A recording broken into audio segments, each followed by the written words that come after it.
तुम्ही ज्या व्यक्तीचा मनातून प्रचंड जळफळाट करताय किंवा जिचे कपडे, जिची स्टाईल पाहून तुम्ही खूप जलस होताय ना, त्या व्यक्तींना तुमच्या अस्तित्वाची सुद्धा साधी जाणीवही नसते. कडू आहे पण सत्य आहे. विशेषतः महिलांना पुरुषांपेक्षा जास्त लवकर जलसी निर्माण होते. पण मॅडम, एक गोष्ट कान उघडू नये का, तुम्ही ज्यांच्यावर जळताय ना त्या स्त्रिया तुमच्याकडे लक्ष देण्यासाठी टू बिझी आहेत. कारण यश मिळालेल्या स्त्रियांना दुसऱ्यांच्या आयुष्यात डोकवायची गरज नसते.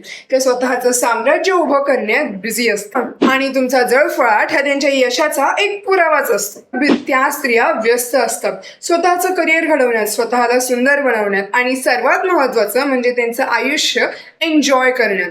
आणि तुम्ही मात्र त्यांचे सोशल मीडिया प्रोफाईल चेक करत, तुमच्या मैत्रिणींसोबत गॉसिप करत तुमचा मौल्यवान वेळ वाया घालवत असता. सायकोलॉजी सुद्धा सांगते की ज्यावेळी तुम्ही कोणाचा तरी द्वेष करता त्यावेळी तुम्ही स्वतःला त्यांच्यापेक्षा कमी लेखत असता. कारण तुमची स्पर्धा ही तिच्याशी नाही तर स्वतःच्या वीक माइंडसेटशी आहे.